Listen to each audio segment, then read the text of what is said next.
Pelajaran Sekolah Sabat dengan tema utama Istirahat dalam Kristus.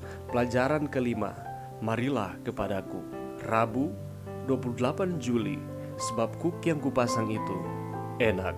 Kita sudah melihat bahwa penggunaan kuk oleh Matius di bagian ini menggemakan penggunaan istilah Yudaisme dan ayat-ayat perjanjian baru lainnya yang merujuk pada pemahaman hukum yang salah. Istilah Yunani yang diterjemahkan sebagai enak dalam New King James Version dalam Matius 11 ayat 30 juga dapat diterjemahkan sebagai baik, menyenangkan, bermanfaat, dan murah hati. Banyak orang di sekitar kita menganggap hukum Allah berat sebelah, sulit untuk dipatuhi, dan kadang-kadang tidak relevan. Bagaimana kita dapat membantu mereka menemukan keindahan hukum dan membangkitkan kasih kepada Sang Pemberi hukum? Orang tua selalu ingat saat ketika anak mereka mengambil langkah pertama. Langkah pertama yang goyah diikuti oleh langkah kedua yang bersifat percobaan, kemudian yang ketiga, dan pada saat itu kemungkinan besar anak akan tersandung dan jatuh. Mungkin ada beberapa air mata dan bahkan mungkin memar, tetapi begitu anak merasa kebebasan bergerak, dia akan bangkit dan mencoba lagi. Berjalan, jatuh, bangun, berjalan, jatuh, bangun. Urutannya terjadi berulang-ulang sebelum anak dapat berjalan dengan aman. Namun, di tengah-tengah tersandung dan jatuh, ada wajah kecil bangga yang dengan penuh kemenangan menyatakan, "Papa, Mama, saya bisa berjalan." Berjalan bersama Yesus mungkin tidak selalu mudah, tetapi selalu baik dan hal yang benar untuk dilakukan. Kita mungkin tersandung, kita bahkan mungkin jatuh, namun kita dapat bangun dan terus berjalan bersamanya di sisi kita. Dalam Galatia 5 ayat 1, Paulus menulis, supaya kita sungguh-sungguh merdeka, Kristus telah memerdekakan kita. Karena itu, berdirilah teguh dan jangan mau lagi dikenakan kuk perhambaan. Apa artinya? Bagaimana Kristus membebaskan kita?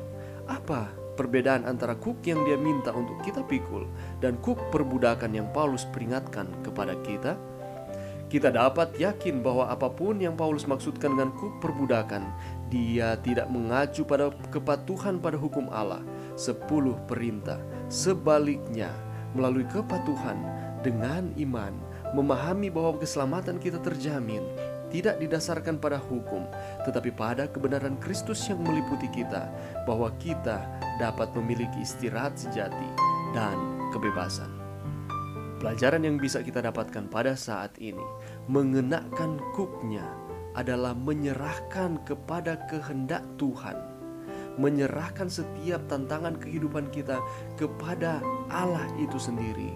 Dan dalam penyerahan kepada kehendak Tuhan itu, kita memiliki pengertian tertinggi dari kebebasan dan pengertian terbesar dari kedamaian.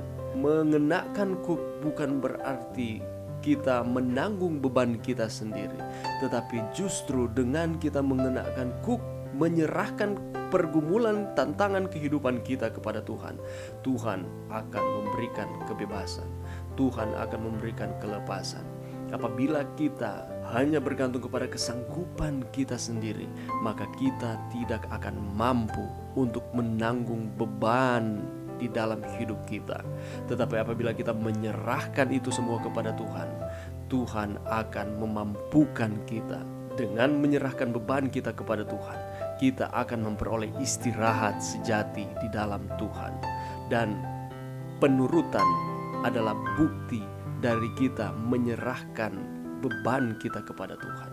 Ketika Tuhan membantu kita untuk mengangkat beban kehidupan kita, maka bukti nyatanya rasa terima kasih kita kepada Tuhan dengan cara kita mau menuruti akan perintah-perintah Tuhan.